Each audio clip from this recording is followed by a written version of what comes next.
Le front oriental, décembre 1942, à travers 2000 km de champs de bataille gelés, des ruines de Stalingrad aux forêts de Leningrad, 3 millions d'hommes luttent pour survivre dans des conditions qui semblent conçues pour les tuer. La température chute à 40 degrés en dessous de zéro. La neige ensevelit d'entiers convois de ravitaillement.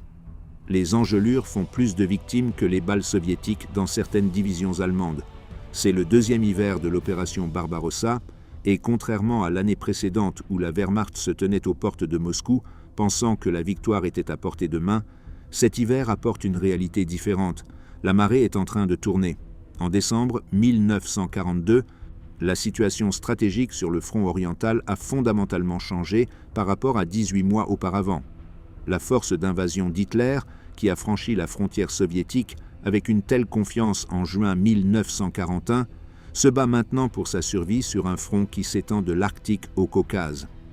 La 6e armée allemande est encerclée à Stalingrad, saignant à mort dans les décombres d'une ville qui est devenue l'obsession d'Hitler. Le groupe d'armées centre tient une ligne précaire à l'ouest de Moscou, ayant été repoussée l'hiver précédent. Au nord, Leningrad reste assiégé, sa population mourant lentement de faim. Au sud, les forces allemandes ont pénétré profondément dans le Caucase, mais ne peuvent soutenir leur position surétendue. L'Union soviétique, qui semblait au bord de l'effondrement en 1941, a subi des pertes catastrophiques et est ressortie renforcée. Les usines de Staline, évacuées au-delà des montagnes de l'Oural, produisent des chars, de l'artillerie et des aéronefs en quantité que les Allemands ne peuvent égaler. Les commandants soviétiques, ensanglantés par 2 années de guerre brutale, ont appris leur métier de la manière la plus difficile qui soit. L'armée rouge n'est plus la force désorganisée qui a trébuché pendant les premiers mois de la guerre. Elle devient une machine de combat moderne, apprenant à coordonner blindés, infanterie et artillerie dans des opérations combinées dévastatrices. L'hiver de 1942 est important car il représente le point d'appui de tout le front de l'Est.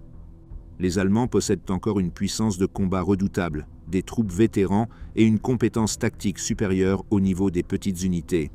Mais ils sont étirés jusqu'à leur point de rupture sur des distances impossibles, mal approvisionnés et confrontés à un ennemi qui devient de plus en plus fort à chaque mois qui passe. Les Soviétiques ont survécu à l'assaut initial et à l'offensive estivale d'Hitler vers les champs pétrolifères du Caucase. Maintenant, ils se préparent à riposter. Ce qui se passe cet hiver déterminera si l'Allemagne peut stabiliser le front et conserver ses conquêtes, ou si la Wehrmacht commencera la longue et sanglante retraite qui finira à Berlin. Plusieurs opérations majeures se déroulent simultanément sur le front pendant ces mois d'hiver. À Stalingrad, l'opération Uranus a encerclé Friedrich Paulus et sa 6e armée, piégeant 300 000 hommes dans une poche gelée. Les Soviétiques resserrent l'étau, tandis que la Luftwaffe tente une opération de transport aérien vouée à l'échec. Plus au nord, l'armée rouge lance l'opération Mars contre le saillant de Rzhev, une offensive massive que les défenseurs allemands parviennent à contenir à un coût immense des 2 côtés. Près de Leningrad, les forces soviétiques avancent par étapes répétées pour briser le siège qui a tué des centaines de milliers de civils. Dans le sud, les Soviétiques préparent l'opération Saturne, conçue pour détruire la 8e armée italienne et menacer tout l'aile sud du front allemand. Les forces impliquées s'étendent sur plusieurs nations et des millions de soldats. La Wehrmacht déploie des dizaines de divisions sur le front oriental, soutenues par des alliés roumains, italiens, hongrois et finlandais, dont l'engagement dans la guerre d'Hitler varie considérablement. Le groupe d'armées Don, commandé par le maréchal de champ Erich von Manstein, tente de secourir Stalingrad tout en empêchant simultanément un effondrement complet du front sud. Le groupe d'armées centre sous le maréchal de champ Günther von Kluge tient le secteur central autour de Rzhev et de Vyazma. Le groupe d'armées nord poursuit son siège de Leningrad sous le maréchal de champ Georg von Küchler. Les armées rouges s'opposent en rassemblant des forces pour leur offensive d'hiver. Le maréchal Georgi Zhukov coordonne les opérations sur plusieurs fronts. Le général Konstantin Rokossovski commande le front du Don à Stalingrad. Le général Nikolai Vatutin dirige le front sud-ouest dans des opérations contre les armées roumaines et italiennes. Les soviétiques concentre des blindés et de l'artillerie en nombre sans précédent, préparant à exploiter le dépassement allemand et la faiblesse des forces satellites de l'Axe. Les enjeux ne pourraient donc pas être plus élevés. Pour l'Allemagne, l'échec à stabiliser le front Est signifie la perte de territoires conquis, de ressources critiques et finalement de la guerre elle-même. Hitler a mis en jeu le prestige allemand et la position stratégique en maintenant chaque mètre de terrain, interdisant les retraits qui pourraient sauver des armées de l'encerclement. Pour l'Union soviétique, cet hiver offre la première véritable opportunité de prendre l'initiative et de commencer à chasser l'envahisseur du sol soviétique. Staline exige des offensives qui libéreront des villes, rétabliront le territoire soviétique et démontreront aux alliés occidentaux que l'armée rouge gagne la guerre sur le terrain. L'hiver lui-même devient un participant actif dans la campagne. Les températures qui gèlent l'huile dans les moteurs de chars, le sang dans les blessures et l'espoir dans le cœur des hommes affectent chaque décision et chaque opération. La Wehrmacht, encore mal équipée pour la guerre d'hiver malgré les leçons du dur hiver de l'année précédente, lutte avec des taux de gelure qui rendent incapables des bataillons entiers. Les lignes d'approvisionnement s'effondrent sous le poids de la neige et de la glace. Les véhicules tombent en panne. Les avions ne peuvent pas voler. Les forces soviétiques, mieux adaptées aux conditions hivernales et équipées d'uniformes et de matériel d'hiver, exploitent leur avantage lorsque le froid est le plus sévère. Un soldat allemand écrit plus tard « Le froid est un ennemi plus terrible que les Russes. Il pénètre tout, tue lentement et n'offre aucune pitié. Nous brûlons des meubles pour rester en vie, nous nous enroulons dans tout ce que nous pouvons trouver et pourtant, des hommes gèlent à mort dans leur sommeil. » C'est le front oriental en hiver, 1942. Un enfer gelé où des millions se battent et meurent, où l'issue de la Seconde Guerre mondiale est en jeu et où les caméras de film couleur des correspondants de guerre et des caméramens de combat capturent des images qui révéleront le vrai visage de cette campagne brutale. Le rêve de la Wehrmacht de conquérir l'Union soviétique meurt dans la neige. La résurrection de l'armée rouge est écrite dans le sang à travers 1000 champs de bataille gelés. Ce qui suit déterminera le destin des nations. La route vers cet enfer gelé commence 6 mois plus tôt, dans la chaleur estivale de 1942. Après l'échec de capturer Moscou durant l'hiver des 1941, Hitler fait face à un dilemme stratégique. La Wehrmacht manque de la force nécessaire pour attaquer sur l'ensemble du front de l'Est simultanément. L'Allemagne a désespérément besoin de pétrole. L'industrie soviétique, au-delà des Urals, produit des armes à des rythmes qui alarment les planificateurs allemands. Hitler décide de parier tout sur une offensive sud visant les champs pétrolifères du Caucase et la ville de Stalingrad sur la rivière Volga. L'opération désignée comme K-Bleu commence le 28 juin 1942. L'offensive d'été allemande connaît un succès initial saisissant. Le groupe d'armée sud, divisé en groupe d'armée A, avançant vers le Caucase, et groupe d'armée B progressant vers Stalingrad, brise les défenses soviétiques. Les divisions blindées allemandes se précipitent à travers la steppe ouverte, encerclant les armées soviétiques, capturant des centaines de milliers de prisonniers. En août, les forces allemandes atteignent les périphéries de Stalingrad. En septembre, elles se battent maison par maison dans les ruines de la ville. Au sud, le groupe d'armée A pénètre profondément dans le Caucase, atteignant les champs pétrolifères de Maïkop et avançant vers Grozny et Bakou. Mais l'offensive présente des défauts fatals qui deviendront apparents lorsque l'hiver arrivera. L'avance crée un front extraordinairement étendu, s'étendant sur près de 3000 km. Les forces allemandes, concentrées en 2 poussées étroites vers Stalingrad et le Caucase, laissent leurs flancs protégés par des armées roumaines, italiennes et hongroises, équipées d'armes inférieures et manquant de l'efficacité au combat des unités allemandes.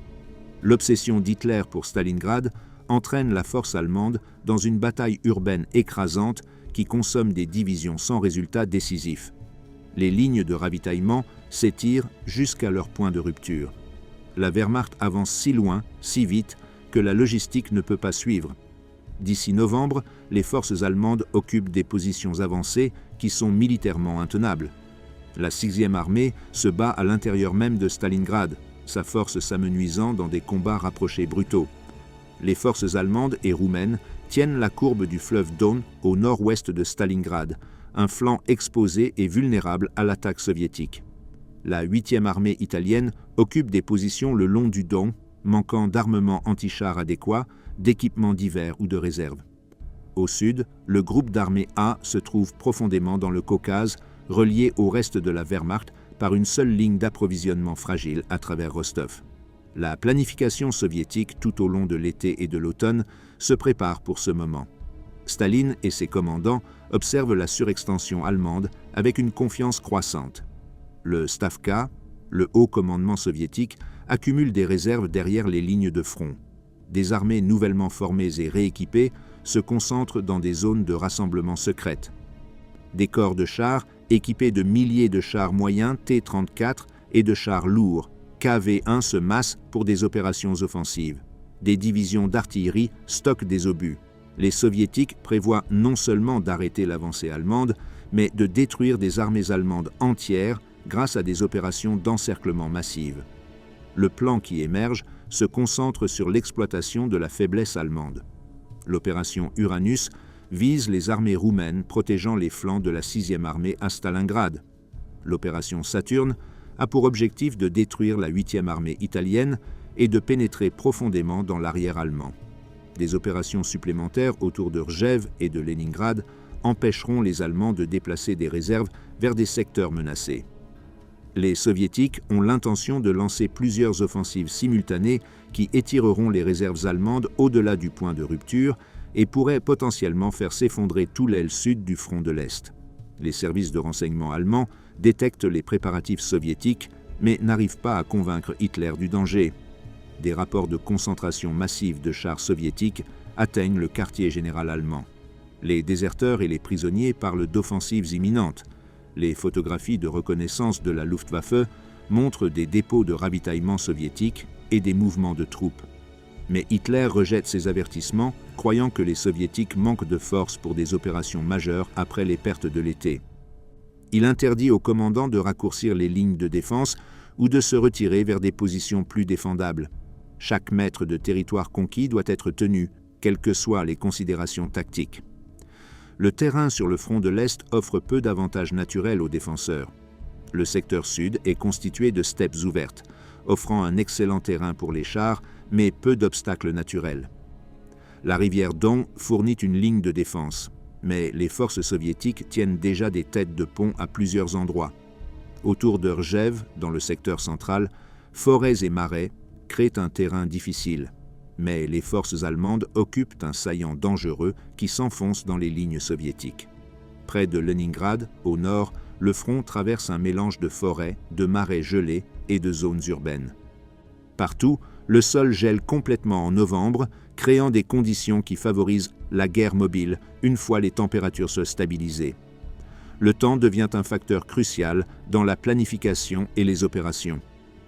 La Rasputitsa d'automne, la saison de la boue créée par les pluies d'automne, paralyse le mouvement d'octobre à novembre. Les routes disparaissent dans une boue sans fond. Les chars s'enlisent. Les camions de ravitaillement ne peuvent pas bouger. Les deux côtés attendent que le sol gèle suffisamment pour soutenir les opérations militaires. Lorsque le gel arrive à la fin de novembre, il apporte des températures qui chutent à 30 et 40 degrés en dessous de zéro. Ces conditions paralysent la Wehrmacht qui, malgré les leçons de l'hiver précédent, reste insuffisamment équipée pour des opérations hivernales prolongées.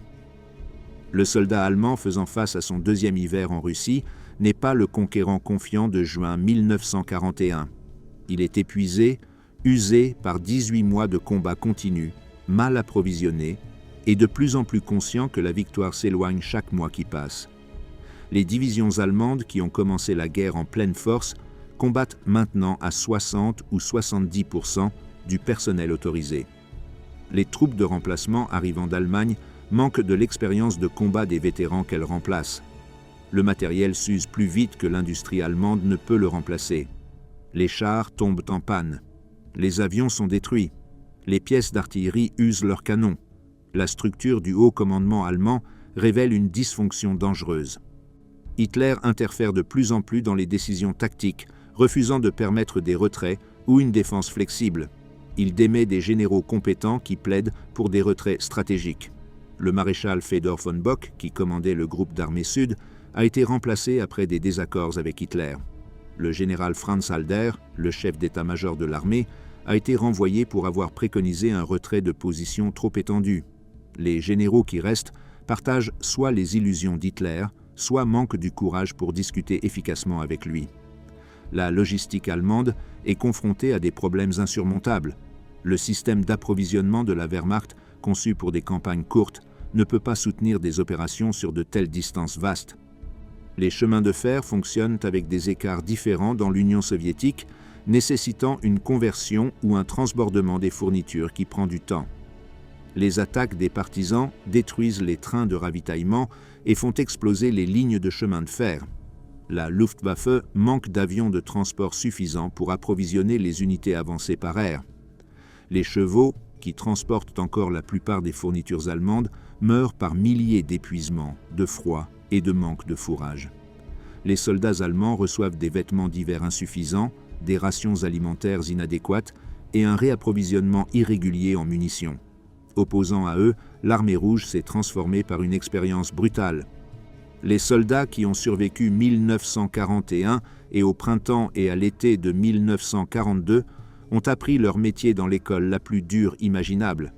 Les jeunes officiers soviétiques, décimés par les purges de Staline à la fin des années 1930 et massacrés dans les premiers mois de la guerre, sont lentement remplacés par des leaders compétents promus des rangs. Les commandants soviétiques apprennent à coordonner des opérations combinées d'armes en regroupant l'artillerie, les blindés et l'infanterie à des points décisifs.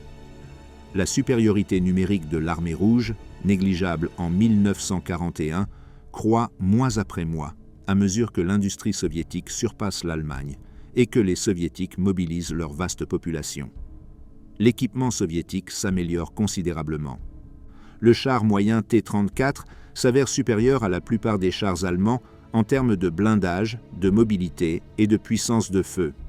L'artillerie soviétique, toujours nombreuse, devient plus efficacement concentrée. Le lance-roquettes Katyusha, surnommé l'orgue de Staline par les troupes allemandes, délivre des bombardements dévastateurs. Les canons antichars soviétiques s'améliorent, donnant à l'infanterie des armes efficaces contre le blindage allemand. L'équipement d'hiver, y compris les vestes matelassées, les bottes en feutre et les combinaisons de camouflage blanches, confère aux soldats soviétiques des avantages cruciaux dans les combats par temps froid. Les préparatifs finaux avant le début de l'offensive soviétique se déroulent avec une remarquable discrétion. Les soviétiques déplacent des armées entières en position d'attaque sous le couvert de l'obscurité et du silence radio. Des centaines de milliers de soldats, des milliers de chars et de pièces d'artillerie, des millions d'obus et des milliers de litres de carburant se concentrent derrière les lignes de front, tandis que les services de renseignement allemands ne parviennent pas à saisir l'ampleur de ce qui s'approche. Les commandants soviétiques informent leurs troupes sur les objectifs d'assaut. Les sapeurs préparent des chemins à travers les champs de mines allemands. Les observateurs d'artillerie calculent les coordonnées de tir. Les équipages de chars effectuent la dernière maintenance sur leurs véhicules. Du côté allemand, le commandant de la 6e armée, le général Friedrich Paulus, demande la permission de se retirer de Stalingrad vers des lignes plus courtes et plus défendables. Hitler refuse. Le général Kurt Zeitzler, remplaçant de Halder en tant que chef d'état-major de l'armée, prévient des préparatifs soviétiques et plaide en faveur du retrait du groupe d'armées A du Caucase. Hitler rejette ces préoccupations. Le maréchal Erich von Manstein, nouvellement nommé à la tête du groupe d'armées Don, arrive pour constater une situation bien pire que celle qu'on lui avait décrite. La 3e armée roumaine, tenant la ligne au nord-ouest de Stalingrad, rapporte quotidiennement ses positions au quartier général de Manstein. Ses officiers expriment leur inquiétude face à l'activité soviétique sur le front. Personne n'écoute. À Moscou, Staline approuve les plans opérationnels finaux. Le maréchal Georgi Zhukov, le commandant le plus successful de l'Union soviétique, coordonne l'opération de Stalingrad. Le général Alexandre Vassilievski, chef d'état-major, supervise la planification pour plusieurs fronts. La date est fixée, 19 novembre pour le pincé nord de l'opération Uranus, 20 novembre pour le pincé sud. L'objectif est clair, encercler et détruire la 6e armée allemande, la formation la plus puissante de la Wehrmacht sur le front est, et potentiellement faire s'effondrer toute la position de l'Allemagne dans le sud de la Russie. Un commandant de chars soviétique se souvient plus tard « Nous savions que quelque chose de grand arrivait. Ils nous ont amené de nouveaux chars, des montagnes de munitions, du carburant, de la nourriture. Nous avons entraîné pendant des semaines sur des tactiques de percée. Les officiers politiques nous ont dit que ce serait le début de la libération de notre patrie. » Un officier du renseignement allemand écrit dans son journal « Les Russes préparent à quelque chose. Chaque rapport indique des forces majeures s'assemblant en face de nos alliés roumains. Le quartier général rejette nos avertissements. Ils disent que les Russes sont épuisés, incapables d'opérations majeures. Je crains qu'ils ne se trompent de manière catastrophique. » L'hiver de 1942 est sur le point d'exploser en une violence qui redéfinira la guerre.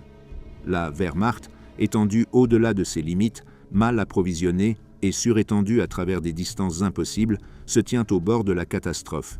L'armée rouge, ensanglantée mais intacte, se prépare à frapper avec une puissance et une sophistication qui choqueront le haut commandement allemand. La scène est prête. La température chute. L'offensive est à quelques heures. 19 novembre 1942, 4h30 du matin. L'obscurité le long de la rivière Don, au nord-ouest de Stalingrad, éclate en feu. 3500 pièces d'artillerie soviétique et lance-roquettes ouvrent le feu simultanément sur un front de 40 km. Le bombardement dure 82 minutes, réduisant en poussière les défenses de la 3e armée roumaine et coupant les lignes téléphoniques qui relient les unités de première ligne au quartier général. À 7h20, le tir d'artillerie se transforme en un barrage roulant. À travers la fumée et la neige, des vagues de troupes soviétiques émergent de leur zone de rassemblement. Le front sud-ouest et le front du Don, commandés respectivement par les généraux Nikolai Vatutin et Konstantin Rokossovski, lancent le pincé nord de l'opération Uranus. 5 armées soviétiques, totalisant 300 000 hommes, attaquent sur un front conçu pour percer les défenses roumaines, puis se dirigent vers le sud en direction de Kalash sur le fleuve Don. La 3e armée roumaine se désintègre sous l'assaut. Les divisions d'infanterie roumaines, dotées d'armes obsolètes et manquant de canons antichars adéquats, ne peuvent pas arrêter les chars soviétiques. La 5e armée de chars brise les lignes défensives roumaines en quelques heures. Les soldats roumains, dont beaucoup sont des recrues mal entraînées, s'enfuient. Certaines unités combattent avec un courage désespéré, maniant des canons antichars jusqu'à ce que les chars soviétiques écrasent leur position. D'autres unités se rendent en masse. Les forces allemandes dans le secteur réagissent avec alarme, mais ne peuvent que contenir la percée.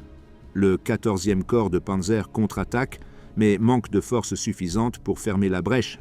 Les chars allemands détruisent des dizaines de chars soviétiques, mais sont en infériorité numérique, 10 contre 1. L'armement soviétique s'écoule à travers la brèche comme de l'eau à travers un barrage brisé. Au crépuscule, les colonnes de chars soviétiques avancent 40 km au-delà de la percée initiale, se dirigeant vers le sud et l'est vers leurs objectifs profondément derrière les lignes allemandes. 24 heures plus tard, le 20e novembre, le pincé sud frappe. Le front de Stalingrad, commandé par le général Andrei Yeremenko, lance son assaut au sud de Stalingrad contre la 4e armée roumaine. Une fois de plus, l'artillerie soviétique châteur les positions défensives.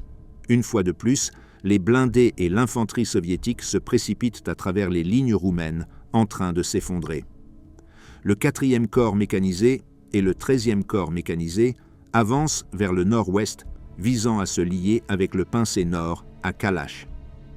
Le général Friedrich Paulus, commandant la 6e armée à l'intérieur de Stalingrad, reçoit des rapports de la percée soviétique avec une angoisse croissante.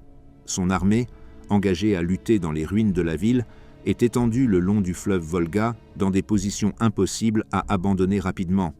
Il demande la permission de mettre fin à la bataille de Stalingrad et de se retirer vers l'ouest avant que les tenailles soviétiques ne se referment.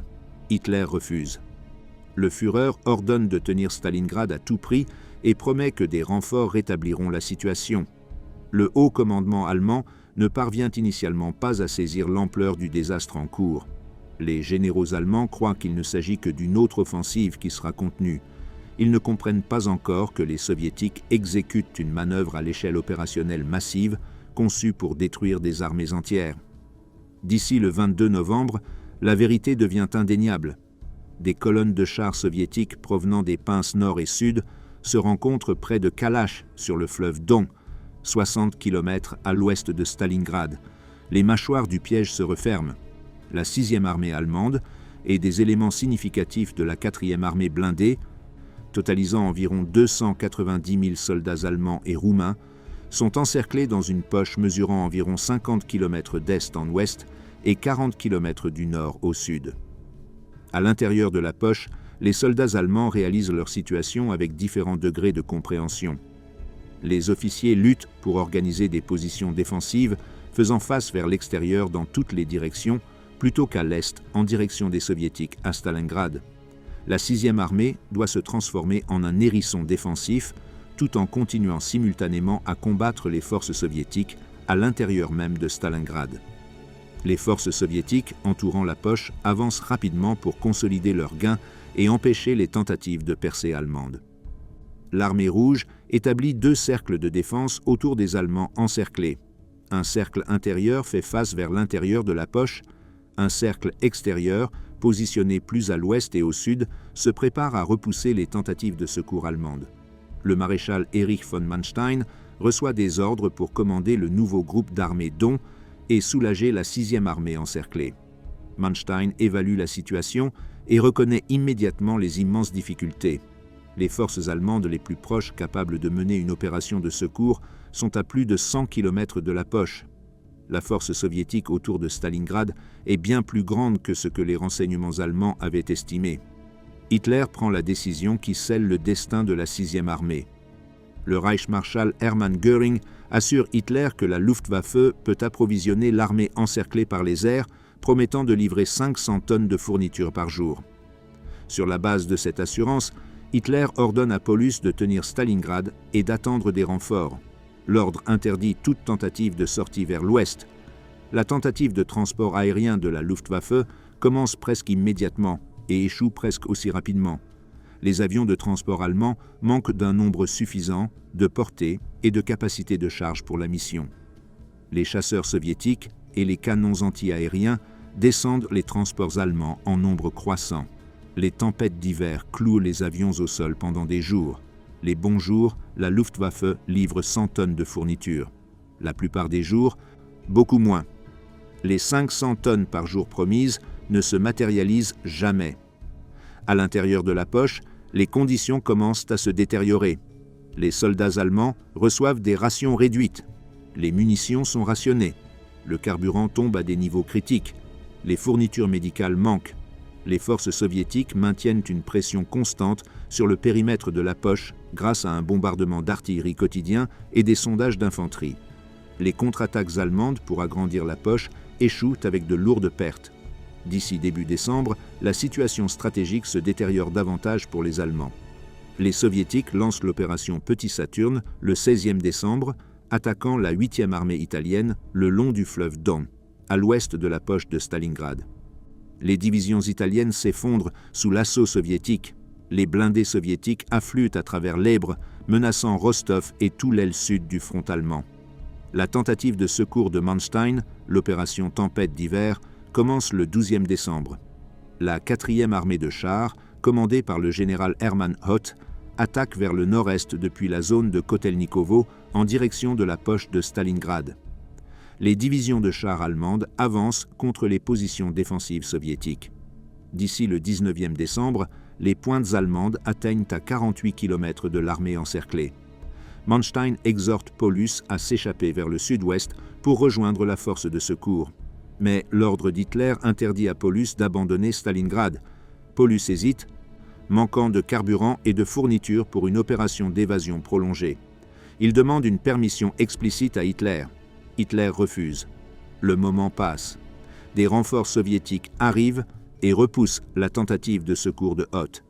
La seconde armée des gardes contre-attaque la pointe allemande. D'ici le 23 décembre, la tempête d'hiver échoue. La 4e armée blindée se retire vers le sud. La distance entre la force de secours et la 6e armée encerclée s'accroît. La dernière chance réaliste de survie de la 6e armée disparaît dans la steppe gelée. À l'intérieur de la poche, des soldats allemands écoutent des émissions de radio promettant un soulagement imminent. Lorsque la tentative de sauvetage échoue et que la poche reste fermée, le désespoir commence à remplacer l'espoir. Un soldat allemand écrit dans son journal « Le froid pénètre tout. Nous nous blottissons ensemble comme des animaux pour nous réchauffer. Les rations diminuent chaque jour. On nous avait promis du secours, mais le secours ne vient pas. Combien de temps pouvons-nous endurer cela ?» Un commandant de chars soviétique se souvient « Nous avons traversé les positions roumaines comme si elles n'étaient pas là. Dès le deuxième jour, nous étions loin derrière les lignes allemandes, coupant les routes d'approvisionnement, envahissant les quartiers généraux. Les Allemands semblaient paralysés, incapables de comprendre ce qui leur arrivait. Autour de Rzhev, l'armée rouge lance l'opération Mars le 25 novembre, une offensive massive qui immobilise les réserves du groupe d'armées centre. Près de Leningrad, les forces soviétiques maintiennent la pression qui empêche le groupe d'armées nord d'envoyer des divisions vers le sud. À la fin de l'année, la poche de Stalingrad reste scellée. La 6e armée meurt lentement dans la neige. Les soldats allemands célèbrent Noël 1942 dans des bunkers gelés, chantant des chants et se remémorant des foyers qu'ils ne reverront peut-être jamais.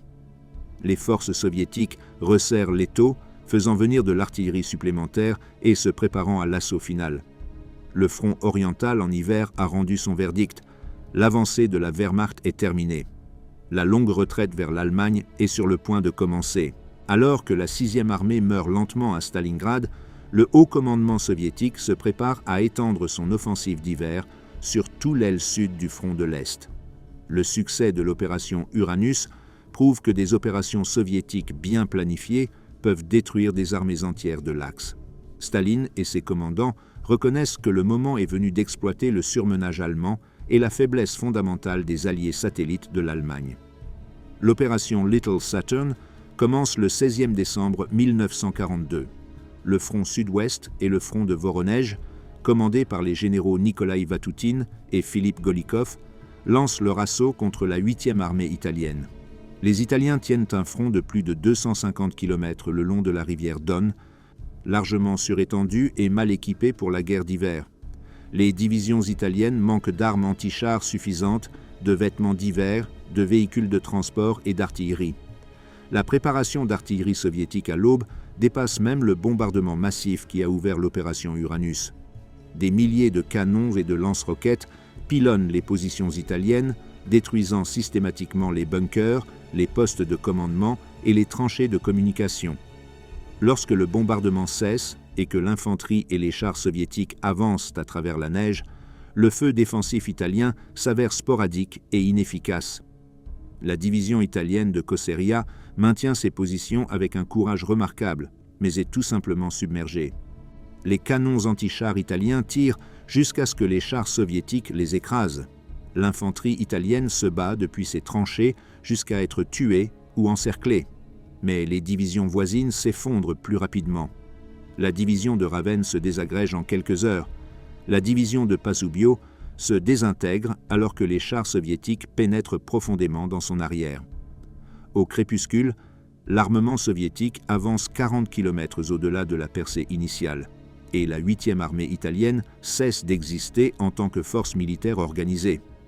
Des soldats italiens fuient vers l'ouest à travers la neige dans des conditions qui garantissent que des milliers mourront avant d'atteindre la sécurité. Sans vêtements d'hiver adéquats, pour des températures de 30 degrés en dessous de zéro, sans provisions alimentaires ni soins médicaux, les troupes italiennes trébuchent à travers la steppe gelée. La cavalerie et les unités de chars soviétiques poursuivent sans relâche. Certaines unités italiennes maintiennent leur cohésion sous des officiers compétents et se battent pour progresser vers l'ouest. La plupart se dissolvent en foule désespérée d'hommes gelés et affamés dont la seule pensée est la survie. La retraite italienne devient l'une des grandes tragédies de l'hiver. Environ 30 000 soldats italiens meurent pendant la retraite. Une autre 70 000 sont capturés. Les engelures font des dizaines de milliers de victimes supplémentaires. Les soldats italiens jettent leurs armes pour avancer plus rapidement. Ils abandonnent leurs camarades blessés. Ils mangent de la neige et meurent d'exposition. Les survivants qui atteignent enfin les lignes allemandes des semaines plus tard sont des épaves physiques et psychologiques. Les forces allemandes tentant de stabiliser la ligne font face à des chances impossibles. Le 24e corps blindé essaie de contenir la percée soviétique, mais manque de forces suffisantes. Les forces mobiles soviétiques exploitent la percée avec une habileté opérationnelle qui surprend les commandants allemands, s'enfonçant profondément et coupant les lignes ferroviaires. La 2e armée hongroise, positionnée le long du fleuve Don, au nord de la 8e armée italienne détruite, regarde l'offensive soviétique s'approcher avec une peur croissante. Les officiers hongrois demandent la permission de se retirer vers des lignes plus défensables. Les commandants allemands refusent. Le 12 janvier 1943, le marteau s'abat sur les Hongrois. Le front de Voronej lance l'opération Ostrogojsk-Rossosh. Le schéma se répète. Bombardement d'artillerie massif, chars et infanterie soviétique attaquant en nombre écrasant, positions défensives s'effondrant. Les divisions hongroises se battent courageusement dans de nombreux secteurs, mais sont systématiquement détruites. En quelques jours, la 2e armée hongroise subit des pertes catastrophiques. L'effondrement des armées satellites ouvre un trou dans le front allemand de plus de 300 km de large. Les forces soviétiques envahissent, avançant vers l'ouest et menaçant d'encercler non seulement la 6e armée à Stalingrad, mais potentiellement toutes les forces allemandes dans le sud de la Russie. Le groupe d'armée A, qui combat encore dans le Caucase, fait face à un danger catastrophique. Si les forces soviétiques atteignent Rostov et coupent la seule ligne de chemin de fer reliant le Caucase au reste du front allemand, un groupe d'armée entier sera piégé. Le maréchal Erich von Manstein fait face à la crise de sa carrière. Il doit, d'une manière ou d'une autre, contenir plusieurs offensives soviétiques avec des forces insuffisantes, empêcher l'effondrement complet du front sud et idéalement soulager Stalingrad, tout en menant des opérations dans des conditions hivernales qui paralysent la mobilité allemande. Manstein reconnaît immédiatement que les missions sont impossibles à accomplir simultanément. Il demande la permission à Hitler d'évacuer le groupe d'armée A du Caucase et d'abandonner Stalingrad pour stabiliser une ligne plus courte et plus défendable. Hitler refuse. Le Führer insiste pour que Stalingrad soit tenu, que les positions du Caucase soient stratégiquement vitales, que les armées allemandes se battent plutôt que de se retirer. Le résultat est une paralysie stratégique au plus haut niveau de commandement, tandis que les forces soviétiques exploitent la confusion et la faiblesse allemande. Manstein, malgré les contraintes de Hitler, orchestre une improvisation défensive désespérée qui empêche la catastrophe totale. Il engage toutes les unités allemandes disponibles pour contenir la percée soviétique. Les divisions blindées réduites à la force d'une compagnie contre-attaquent les têtes de pont soviétiques. L'habileté tactique du soldat allemand, même dans des circonstances désespérées, empêche la désintégration complète qui détruit les armées satellites. La logistique soviétique, poussée à ses limites, commence à contraindre les opérations offensives. Les unités de chars soviétiques, parcourant des centaines de kilomètres depuis leur ligne de départ, commencent à manquer de carburant et de munitions. L'infanterie soviétique, avançant à pied, ne peut pas suivre le rythme des forces mobiles. L'offensive de l'armée rouge ralentit progressivement alors que l'épuisement, les pertes et les difficultés logistiques font sentir leurs effets. Le groupe d'armée A reçoit la permission de se retirer du Caucase à la fin de décembre, mais l'ordre arrive plusieurs semaines trop tard pour une retraite ordonnée. Les divisions allemandes se retirent sous une pression soviétique constante, menant des actions d'arrière-garde, abandonnant de l'équipement, subissant des pertes régulières. Le retrait devient une course contre la montre. Les Allemands pourront-ils atteindre Rostov avant que les forces soviétiques avançant depuis le nord ne les coupent? Le retrait allemand du Caucase coûte à Hitler son rêve de contrôler les champs pétroliers soviétiques. Les forces allemandes évacuent Maykop, détruisant l'infrastructure pétrolière avant de partir. Ils abandonnent Mozdok, Nalchik et d'autres villes capturées à un tel coup pendant l'offensive d'été. Le retrait finit par réussir à extraire la plupart des forces allemandes, mais la situation stratégique qu'ils ont tenté d'atteindre est perdue pour toujours. À Stalingrad, la poche se rétrécit alors que les forces soviétiques compressent le périmètre. Les soldats allemands occupent des positions dans les décombres des usines et des immeubles d'appartements qu'ils ont si durement combattus pour capturer pendant l'automne. Maintenant, ils défendent ces mêmes ruines contre les attaques soviétiques venant de toutes les directions. La propagande soviétique exploite le succès de l'encerclement. Des tracts largués sur les positions allemandes promettent un traitement équitable pour les prisonniers qui se rendent. Des haut-parleurs diffusent des messages appelant à la capitulation. Paulus rejette toutes les exigences de reddition liées par les ordres d'Hitler et par son propre sens du devoir. Le siège continue. La température en janvier atteint son point le plus bas, atteignant moins 40 degrés Celsius. À cette température, le métal devient cassant et se brise. L'huile gèle en un solide. La peau exposée gèle en quelques minutes. Les soldats qui manipulent des armes sans gants laissent de la peau sur les surfaces métalliques. Les commandants allemands à Stalingrad reconnaissent que leur situation est désespérée, mais continuent de combattre car Hitler interdit la reddition. Le général Paulus, promu maréchal par Hitler, comprend qu'aucun maréchal allemand n'a jamais capitulé. Hitler s'attend à ce que Paulus se suicide plutôt que de se rendre. Paulus lutte avec sa conscience et son devoir. Dans le secteur sud, la situation allemande se détériore tout au long du mois de janvier. Les forces soviétiques libèrent Voronej, Koursk et d'autres villes. L'armée rouge avance vers l'ouest en direction du fleuve Dniepr. Les forces allemandes effectuent des retraits combattants, tentant d'établir des lignes défensives seulement pour voir ces lignes contournées et pénétrer.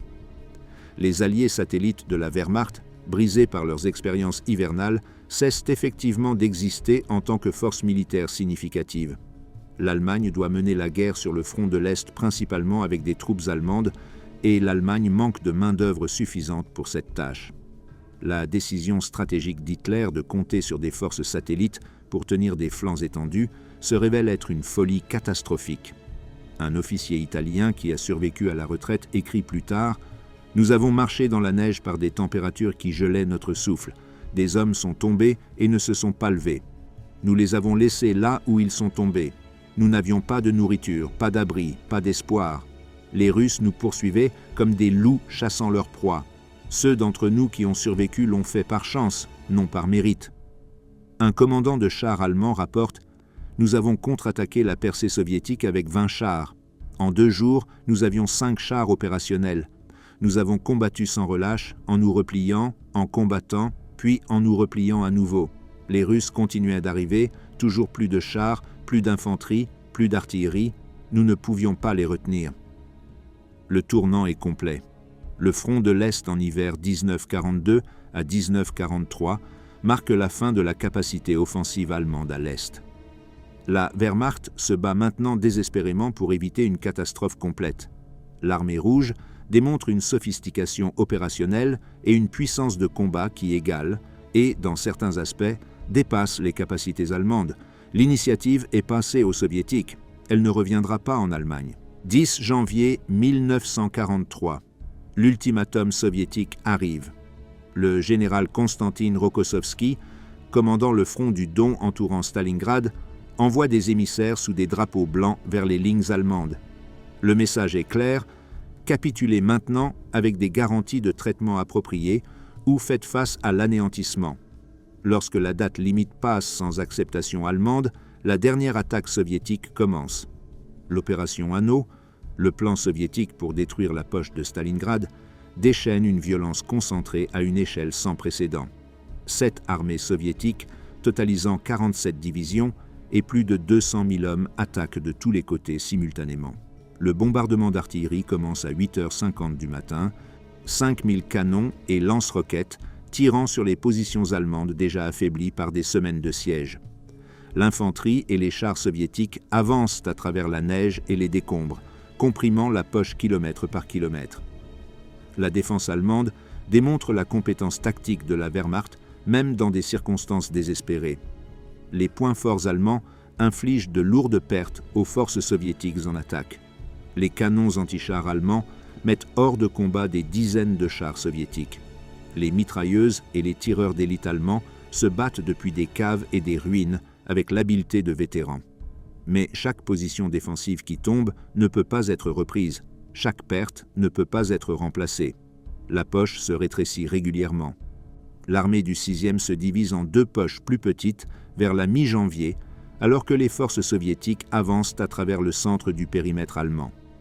La poche sud, contenant le quartier général de l'armée et la plupart des unités survivantes, occupe les ruines du centre de Stalingrad le long de la rivière Volga. La poche nord tient une force plus petite dans le quartier des usines. La communication entre les deux poches devient sporadique puis cesse complètement. Chaque poche se bat dans l'isolement, ces soldats sachant qu'ils sont condamnés mais continuant de résister. Les conditions à l'intérieur des deux poches descendent au-delà de l'horreur. Les soldats allemands reçoivent 100 grammes de pain par jour, moins de 3 onces. La viande de cheval, quand elle est disponible, est consommée crue car il n'y a pas de combustible pour cuisiner.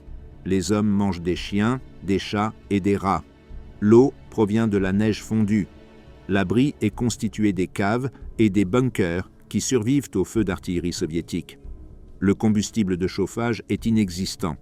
Les hommes gèlent à mort dans leur sommeil. Les blessés submergent les hôpitaux de fortune où les médecins opèrent sans anesthésie, antibiotiques ou fournitures chirurgicales adéquates. Des amputations sont effectuées avec des scies à métaux. Les bandes sont réutilisées jusqu'à ce qu'elles se désagrègent. Des hommes ayant des blessures survivables meurent d'infection. Ceux qui ont des blessures graves reçoivent de la morphine si elle est disponible et sont laissés à mourir. Les morts sont empilés dans les cours et les caves. Les vivants marchent sur les cadavres pour atteindre leur position défensive. La maladie se propage rapidement dans des conditions surpeuplées et insanitaires. Le typhus apparaît, propagé par les poux qui infestent les vêtements de chaque soldat. La dysenterie affaiblit des hommes déjà aux prises avec la famine. Le gel tue des milliers d'hommes. Certains soldats deviennent fous à cause du stress, du froid et de la faim. D'autres se suicident plutôt que de supporter plus de souffrance. Les tentatives de transport aérien de la Luftwaffe cessent presque complètement à la fin de janvier. Les chasseurs soviétiques et les canons anti-aériens rendent les vols vers Stalingrad suicidaires. Les derniers aérodromes à l'intérieur de la poche tombent sous l'attaque soviétique ou deviennent inutilisables en raison des tirs d'artillerie. Hitler promouvoit Paulus au rang de maréchal ferrant le 30 janvier, le 10e anniversaire de l'ascension de Hitler au pouvoir. Le message est sans équivoque. Aucun maréchal ferrant allemand n'a jamais capitulé, et Hitler s'attend à ce que Paulus se suicide plutôt que d'être capturé. Paulus reçoit la nouvelle avec une amère compréhension. Hitler lui offre un rang symbolique au lieu des fournitures ou de l'autorisation de sortir qui aurait pu sauver son armée. Le 31 janvier, les forces soviétiques envahissent le quartier général de la poche sud. Paulus, affaibli par la faim et souffrant de dysenterie, est capturé dans la cave d'un grand magasin qui a servi de dernier poste de commandement. Il ne se suicide pas. Il se rend et autorise les unités allemandes restantes à se rendre également, bien qu'il refuse de donner un ordre formel de capitulation. La poche nord tient encore 2 jours. Le 2 février 1943, les dernières unités allemandes à Stalingrad se rendent. La bataille est terminée. Des 290 000 troupes de l'Axe encerclées en novembre, environ 145 000 sont mortes. 91 000 marchent vers la captivité soviétique. Alors que Stalingrad conclut son agonie, la plus large offensive hivernale se poursuit dans le secteur sud. Les forces soviétiques libèrent Kharkov, la 2e plus grande ville d'Ukraine, à la mi-février. L'armée rouge progresse vers l'ouest en direction du fleuve Dniepr. Les forces allemandes effectuent des retraits en combat, tentant d'échanger de l'espace contre du temps. Manstein orchestre une contre-offensive magistrale à la fin de février et en mars qui arrête temporairement les avances soviétiques et reprend même Kharkov. En utilisant des divisions retirées de secteurs plus calmes et des unités nouvellement arrivées d'Allemagne, Manstein lance des contre-attaques blindées qui surprennent des forces soviétiques trop étendues. La 3e bataille de Kharkov démontre que la Wehrmacht possède toujours une capacité offensive redoutable. Mais la contre-offensive de Manstein est un succès tactique qui ne peut cacher un échec stratégique. Les Allemands reprennent une partie du territoire perdu, mais ne peuvent pas rétablir la situation qui existait avant le début de l'offensive d'hiver. La ligne de front, en mars 1943, s'étend sur des centaines de kilomètres à l'est de là où elle se trouvait en novembre 1942. L'offensive d'hiver ne se termine pas par un dénouement dramatique, mais par une fatigue progressive des deux côtés. La Rasputitsa printanière, la saison de la boue créée par la fonte des neiges, paralyse les opérations en mars et en avril. Le sol gelé se transforme en boue sans fond qui engloutit les véhicules et rend le mouvement presque impossible. Les deux armées profitent de la pause pour se reposer, se rééquiper et se préparer aux opérations d'été. Les pertes allemandes pendant l'hiver dépassent 500 000 hommes tués, capturés ou définitivement incapacités. La Luftwaffe perd plus de 1000 avions, des milliers de chars, d'obusiers automoteurs et de pièces d'artillerie sont détruits ou abandonnés. Les armées satellites cessent d'exister en tant que forces militaires effectives. Les pertes soviétiques sont bien plus élevées en chiffres absolus, dépassant peut-être 1,5 million de pertes durant la même période. Mais l'industrie soviétique produit de l'équipement de remplacement plus rapidement qu'il n'est perdu. Les réserves de main-d'œuvre soviétiques restent bien plus profondes que celles de l'Allemagne. L'armée rouge du début de 1943 est qualitativement supérieure à l'armée rouge du début de 1942. L'impact psychologique de Stalingrad résonne bien au-delà de la sphère militaire. Les civils allemands apprennent qu'une armée entière a été détruite. Le mythe de l'invincibilité allemande s'effondre. Les alliés allemands commencent à envisager comment sortir de la guerre. La Roumanie, la Hongrie, l'Italie et la Finlande explorent toutes des possibilités de paix négociées. Pour l'Union soviétique, Stalingrad devient le symbole de la résilience et de la victoire ultime. Les citoyens soviétiques osent espérer que la survie est possible et que la victoire est concevable. La production de guerre soviétique atteint sa pleine capacité. Les soldats soviétiques gagnent en confiance en battant les Allemands lors d'opérations prolongées. Les villes et territoires à travers lesquels les batailles d'hiver ont fait rage portent des cicatrices qui dureront des décennies. Stalingrad est essentiellement détruit, plus de 90% de ses bâtiments réduits en décombres. Voronezh, Koursk et Kharkov subissent des dommages massifs. Les villages à travers la steppe du Don sont brûlés, leur population tuée ou déportée. Le coût humain dépasse les pertes militaires. Les civils soviétiques dans les zones occupées par les Allemands subissent une brutalité systématique. L'activité partisane augmente pendant l'hiver et les représailles allemandes contre les populations civiles s'intensifient. Les déportations de travailleurs forcés vers l'Allemagne arrachent des centaines de milliers de civils soviétiques à leur foyer. Des soldats allemands revenant du front de l'Est apportent des histoires qui horrifiaient leurs familles. Ils parlent d'un froid inimaginable, de camarades gelés à mort, d'attaques soviétiques sans fin, de retraites à travers la neige, de la faim et de la maladie. Un soldat allemand qui s'échappe de l'encerclement de Stalingrad avant qu'il ne se ferme écrit plus tard « J'ai vu les hommes les plus courageux que j'ai jamais connus, réduits à des squelettes affamés, luttant pour des morceaux de pain.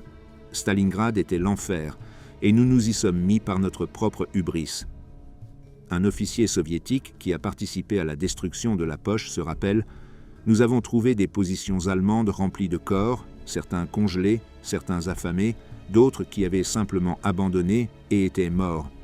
Les prisonniers qui sont sortis étaient plus morts que vivants. J'ai ressenti de la pitié malgré tout ce que les Allemands avaient été fait à notre pays. » D'ici avril 1943, le front Est entre dans une période de calme relatif. Les deux camps se préparent pour des opérations estivales autour d'un saillant massif à Koursk. Mais l'hiver a fondamentalement modifié la trajectoire de la guerre. L'Allemagne lancera une dernière offensive majeure à Koursk en juillet et cela échouera. Par la suite, la Wehrmacht ne mènera que des batailles défensives et effectuera des retraites. La route de Stalingrad mène inexorablement à Berlin. Les armes se taisent à Stalingrad, mais les morts continuent. 91 000 prisonniers allemands et de l'Axe déambulent vers la captivité soviétique en février 1943. Ils sont des figures squelettiques, beaucoup incapables de marcher sans soutien, leurs uniformes pendant sur des corps réduits à la peau et aux os. Le prisonnier allemand moyen pèse entre 40 et 50 kg, moins de 100 livres. Il souffre de malnutrition, d'engelure, de dysenterie, de typhus et de blessures qui ont été laissées à l'état d'infection pendant des semaines. Les gardes soviétiques, eux-mêmes souvent affamés et insuffisamment approvisionnés, marchent ces prisonniers vers l'Est en direction des camps de transit et d'un éventuel emprisonnement au cœur de la Fédération soviétique. La marche vers la captivité tue des milliers de personnes immédiatement. Les hommes s'effondrent dans la neige et ne se relèvent pas. Ceux qui ont des pieds gelés ne peuvent pas marcher et sont laissés derrière ou abattus. La dysenterie affaiblit les prisonniers jusqu'à ce qu'ils ne puissent plus suivre le rythme des colonnes. Certains prisonniers meurent assis contre des murs ou des arbres, tout simplement trop épuisés et malades pour continuer. Les gardes soviétiques fournissent une nourriture minimale et aucun soin médical pendant la marche. Les camps de transit établis pour traiter les prisonniers deviennent des pièges mortels. Des milliers de prisonniers s'entassent dans des granges non chauffées, des entrepôts et des enclos ouverts. Ils dorment sur le sol gelé, sans couverture. Les poux propagent rapidement le typhus parmi la population affaiblie. Les prisonniers meurent par centaines chaque jour de maladies, d'expositions et de famine. Le personnel médical soviétique, submergé et manquant de fournitures, peut faire peu de choses au-delà de séparer les malades des bien portants. Des fosses communes reçoivent des corps par charrette. Parmi les 91 000 prisonniers capturés à Stalingrad, environ 45 000 meurent au cours des 3 premiers mois de captivité. À l'été, il ne reste qu'environ 40 000 vivants. À la fin de 1943, peut-être 25 000 survivent. La grande majorité de ces décès ne se produit pas à cause d'une cruauté délibérée, mais à cause de l'incapacité ou du refus soviétique de fournir des soins adéquats, alors que les civils et les soldats soviétiques eux-mêmes font face à des pénuries désespérées. Les survivants endurent des années dans des camps de travail soviétiques à travers la Sibérie, l'Asie centrale et les Urals. Ils travaillent dans des mines, des projets de construction, des opérations d'exploitation forestière et des usines. Les conditions sont universellement difficiles. Les prisonniers reçoivent des rations alimentaires minimales, travaillent de longues heures par tous les temps et vivent dans des baraquements surpeuplés infestés de vermine. Beaucoup meurent lentement au fil des ans de malnutrition, de maladies, d'accidents ou de désespoir.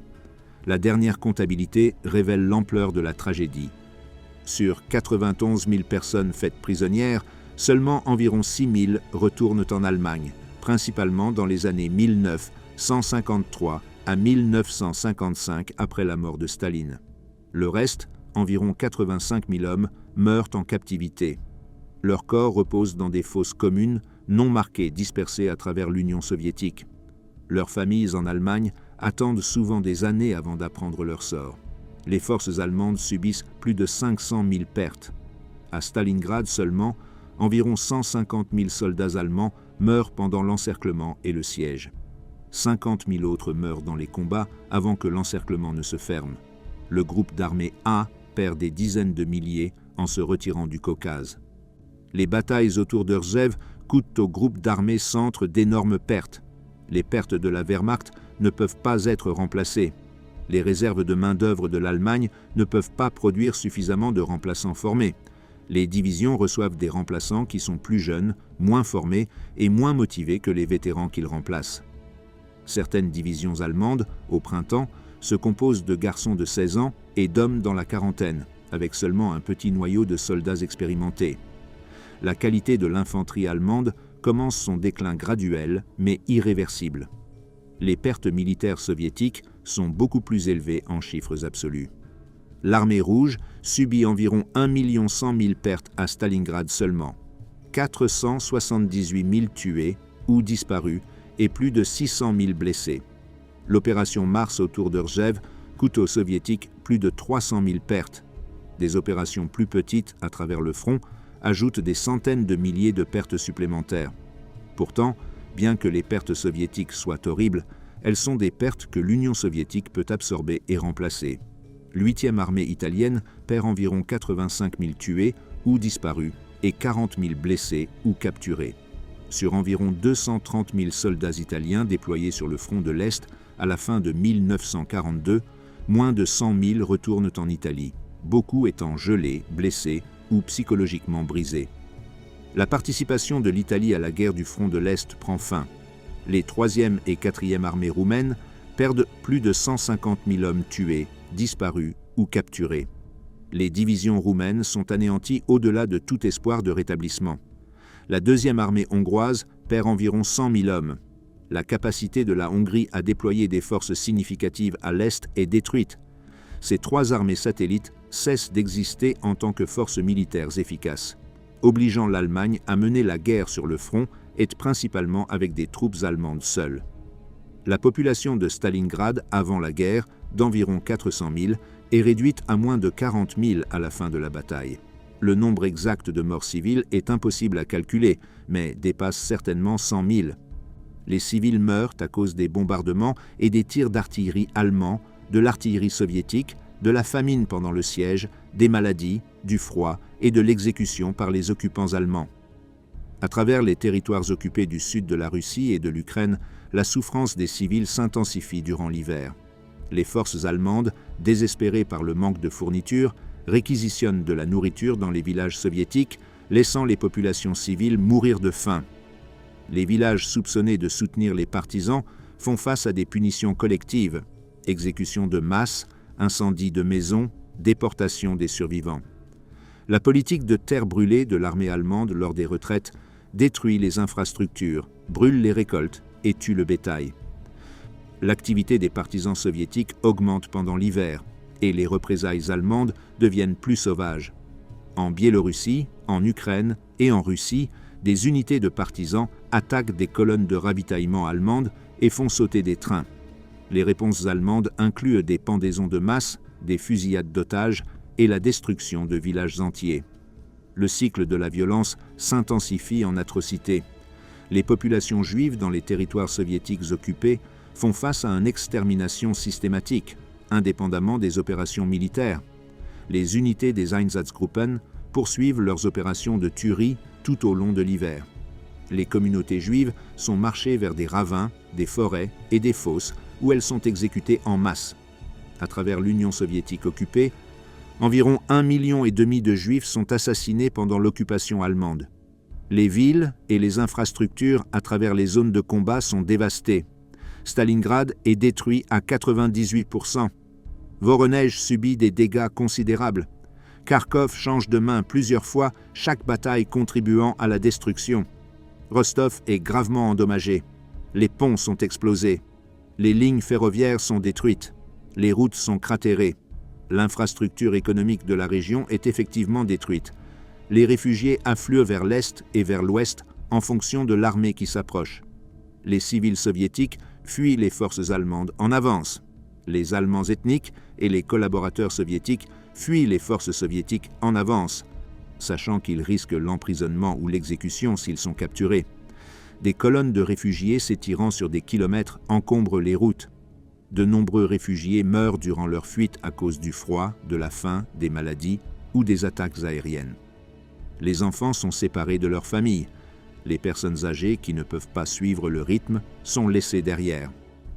Le traumatisme psychologique infligé par la campagne d'hiver affecte des millions de personnes. Les soldats allemands qui survivent développent ce que de futures générations reconnaîtront comme un trouble de stress post-traumatique. Ils souffrent de cauchemars, de souvenirs intrusifs, de culpabilité du survivant et d'incapacité à se réintégrer dans la vie civile. De nombreux vétérans allemands ne parlent jamais de leurs expériences sur le front de l'Est. Les soldats et les civils soviétiques portent également des traumatismes qui façonnent leur vie et celle de leur famille pendant des générations. Les victimes de gelures des deux côtés se chiffrent à des centaines de milliers. Les forces allemandes subissent des taux de gelures épouvantables. Des bataillons entiers rapportent des victimes de gelures de 50% ou plus durant janvier et février. Les soldats perdent des orteils, des pieds, des doigts, des mains, des nez et des oreilles à cause du froid. De nombreuses victimes de gelures survivent, mais sont handicapées de manière permanente. Les forces soviétiques, mieux équipées pour les conditions d'hiver, subissent tout de même des pertes importantes dues aux gelures. Les services médicaux des deux côtés sont dépassés. Les hôpitaux de campagne allemands manquent de fournitures, de personnel et d'installations pour traiter le flot de blessés et de malades. Les médecins effectuent des amputations sans anesthésie. Les bandages sont réutilisés. Les antibiotiques, lorsque disponibles, sont réservés aux cas les plus graves. Les services médicaux soviétiques font face à des défis similaires, aggravés par l'énorme échelle des pertes soviétiques. Les blessés qui survivent font face à de longues et douloureuses récupérations dans des hôpitaux éloignés du front. La récupération des soldats gravement blessés prend des mois ou des années. Beaucoup ne retrouvent jamais une santé complète. Les amputés mènent une vie de handicap permanent dans des sociétés qui ne sont pas prêtes à les accueillir. Des fosses communes dans les zones de combat contiennent des centaines de milliers de corps. Les morts allemands à Stalingrad reposent dans des tombes hâtives ou restent non enterrés dans les ruines pendant des mois. Les morts soviétiques sont enterrés dans des fosses communes, lorsque cela est possible, mais beaucoup gisent là où ils sont tombés. Les morts italiens, roumains et hongrois sont souvent enterrés dans des tombes non marquées, loin de chez eux. Le sol gelé rend l'inhumation difficile ou impossible pendant les mois les plus froids. Les familles, à travers l'Europe, attendent des nouvelles qui ne viennent souvent jamais. Les familles allemandes reçoivent des télégrammes leur annonçant que leurs fils ou leurs maris sont portés disparus à Stalingrad. Le statut de disparu donne aux familles l'espoir que leur être cher pourrait être un prisonnier qui reviendra un jour. Pour la plupart, cet espoir est faux. Les familles soviétiques ne reçoivent aucune information dans de nombreux cas. Les soldats disparaissent simplement dans le chaos de la guerre. Les épouses deviennent veuves sans le savoir. Les enfants grandissent sans père. Une infirmière allemande, travaillant dans un hôpital de campagne près de Stalingrad, écrit « Les blessés arrivent dans un flot interminable. Nous n'avons pas de morphine, pas d'antiseptique, à peine des bandages. Nous amputons des membres gelés avec des scies. Les hommes crient ou mordent des sangles en cuir. Beaucoup meurent sur la table d'opération. Je ne peux pas dormir car leurs cris résonnent dans mon esprit, même quand le silence m'entoure. » Un civil soviétique qui a survécu au siège de Stalingrad témoigne plus tard. « Nous avons vécu dans une cave avec 20 autres personnes pendant 3 mois. Nous avons mangé tout ce que nous pouvions trouver, des rats, des chiens, du cuir, de la colle à papier peint. Ma fille est morte de faim dans mes bras. Je n'ai pas pu l'enterrer pendant des semaines car sortir signifiait la mort par des obus ou des bombes. Lorsque les soldats soviétiques ont enfin atteint notre position, je pesais 35 kg.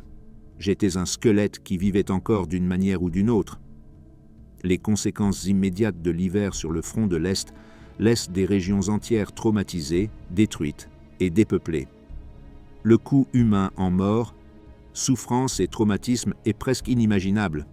Des millions de morts ou de blessés, des millions d'autres déplacés, des millions traumatisés par des expériences qui les hanteront pour le reste de leur vie. Le paysage physique est détruit, le tissu social est déchiré. Les dommages psychologiques s'étendent sur des générations. C'est le prix de la guerre totale sur le front de l'Est.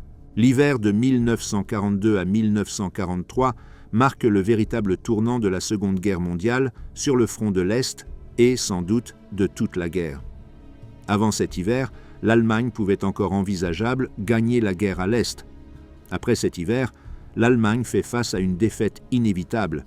Les seules questions sont de savoir combien de temps la guerre durera et combien d'autres mourront avant que la fin n'arrive.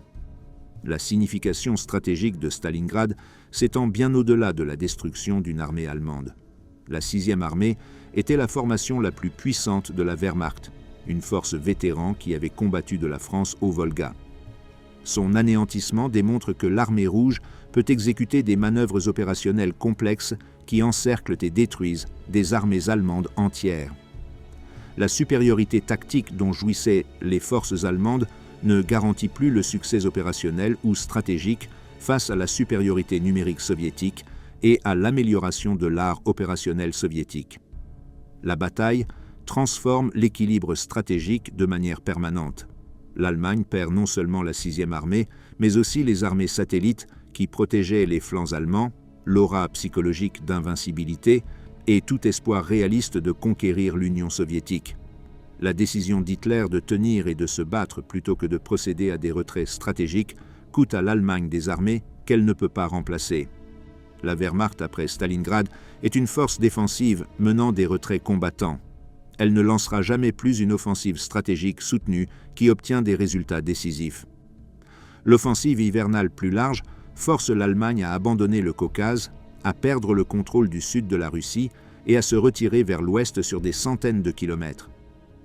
Les forces soviétiques démontrent qu'elles peuvent mener des opérations offensives soutenues sur de larges fronts et exploiter les faiblesses allemandes sans pitié. La sophistication opérationnelle affichée par les commandants soviétiques aurait été inimaginable 18 mois plus tôt. Les conséquences politiques se répercutent sur l'alliance de l'Axe. Les pertes catastrophiques de l'Italie contribuent directement à la chute de Mussolini en juillet 1943. La Roumanie, la Hongrie et la Finlande commencent à explorer des options pour quitter l'Axe. Les alliés de l'Allemagne reconnaissent que l'Allemagne est en train de perdre et que continuer à se battre assure leur propre destruction. Pour l'Allemagne, Stalingrad entre dans la conscience nationale comme un symbole de défaite catastrophique. Les civils allemands apprennent qu'une armée entière a été anéantie. Le mythe de l'invincibilité allemande s'effondre, le moral décline. Le front intérieur commence à comprendre que la guerre est perdue. Pour l'Union soviétique, Stalingrad devient le symbole de la résistance et du triomphe ultime. La victoire démontre que l'armée rouge peut vaincre la Wehrmacht lors d'opérations prolongées. Les citoyens soviétiques ayant subi des défaites catastrophiques commencent à croire que la victoire est possible. La position de Staline en tant que leader en temps de guerre est renforcée. La campagne d'hiver établit des modèles qui caractériseront les années restantes de la guerre. Les soviétiques lanceront de grandes offensives qui encerclent les forces allemandes. Les Allemands mèneront des retraites combattantes. Le front se déplacera régulièrement vers l'ouest, libérant le territoire soviétique, puis l'Europe de l'Est, et enfin en envahissant l'Allemagne elle-même. L'armée rouge qui émerge est qualitativement différente, mieux dirigée, mieux équipée, plus expérimentée et capable de vaincre les forces allemandes de manière cohérente. Les historiens militaires identifient des leçons cruciales de la campagne d'hiver. Le refus d'Hitler de mener une défense élastique et son insistance à tenir chaque mètre de terrain se sont avérés catastrophiques. La campagne a démontré l'importance des réserves, de la logistique et de la profondeur opérationnelle. Les Soviétiques ont réussi parce qu'ils ont accumulé des réserves massives et maintenu des lignes d'approvisionnement. Les Allemands ont échoué car il manquait de réserves suffisantes, ne pouvaient pas approvisionner adéquatement les unités avancées et tentaient des opérations au-delà de leur capacité logistique. L'hiver a également révélé l'importance d'un équipement approprié et d'une préparation pour des opérations d'hiver soutenues. Le coût humain a profondément influencé la mémoire d'après-guerre. Dans l'Union soviétique et plus tard en Russie, Stalingrad devient la bataille déterminante de la Grande Guerre patriotique, commémorée par d'immenses monuments et des cérémonies de mémoire annuelles. Volgograd accueille le complexe mémorial Mamaïev-Kourgan, qui présente La patrie appelle, l'une des plus grandes statues du monde. La bataille entre dans la conscience soviétique et russe comme le moment où la marée a tourné. En Allemagne, Stalingrad représente un traumatisme et des questions non résolues. La mémoire allemande lutte contre la réalité que des soldats ont combattu et sont morts dans une guerre criminelle d'agression.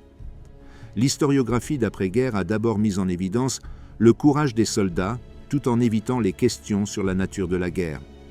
Les générations suivantes ont posé des questions plus difficiles sur la complicité de la Wehrmacht dans les crimes nazis. Stalingrad reste une blessure dans la mémoire historique allemande qui n'a jamais complètement guéri. L'héritage de la campagne d'hiver s'étend dans la guerre froide. La victoire soviétique a contribué au prestige d'après-guerre de l'Union soviétique. L'armée rouge, qui a vaincu l'Allemagne, est devenue la force qui a occupé l'Europe de l'Est et a fait face à l'OTAN. La doctrine militaire soviétique, façonnée par les expériences de guerre, mettait l'accent sur la masse, la profondeur opérationnelle et la volonté d'accepter des pertes élevées. Les analystes militaires modernes identifient des leçons pertinentes pour la guerre contemporaine. L'importance de la logistique, les dangers de l'excès d'engagement, la nécessité de réserves adéquates et les risques d'un leadership inflexible demeurent applicables. La campagne démontre que l'excellence tactique ne peut pas compenser l'échec opérationnel et stratégique. La supériorité technologique ne signifie pas grand-chose sans des effectifs, de la logistique et des compétences opérationnelles. Les films en couleur tournés pendant l'hiver fournissent une documentation historique inestimable. Des caméramens allemands, soviétiques et italiens ont capturé des images que les séquences en noir et blanc ne peuvent pas transmettre complètement.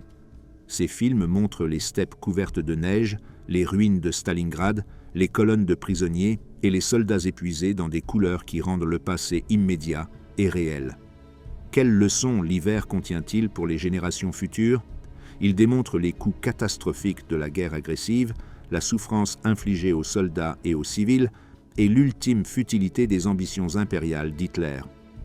Il montre que la supériorité technologique ne peut pas garantir la victoire contre un ennemi déterminé disposant de ressources supérieures. Il prouve que des erreurs stratégiques peuvent condamner même les soldats les plus compétents. Il révèle que la guerre totale détruit des sociétés entières, laissant des cicatrices qui s'étendent sur des générations. La campagne d'hiver démontre également la résilience humaine dans des conditions presque incompréhensibles. Les soldats et les civils soviétiques ont survécu et ont finalement triomphé malgré des pertes et des souffrances qui auraient déjà brisé la plupart des sociétés. Les soldats allemands ont enduré des épreuves qui mettent à l'épreuve la croyance, maintenant la discipline même dans des situations désespérées. La capacité humaine, à la fois au courage et à la cruauté, se révèle à travers les champs de bataille gelés. Comme le reflète plus tard un vétéran soviétique, « Nous avons payé un prix terrible pour notre victoire, des villes détruites, des millions de morts, une génération traumatisée, mais nous avons arrêté l'envahisseur, nous l'avons repoussé, et nous avons commencé la longue marche vers Berlin. Notre souffrance avait un sens, même si le coup me fait pleurer de m'en souvenir. La neige a depuis longtemps fondu. Les ruines ont été dégagées. Les survivants sont décédés. Mais l'hiver 1942 à 1943 reste un moment déterminant de l'histoire humaine, un témoignage à la fois du pire et du meilleur de la nature humaine, et un rappel des coups terribles de la guerre. L'enfer gelé du front Est a changé le cours de la Seconde Guerre mondiale et a façonné le monde qui a suivi. Ces échos résonnent encore.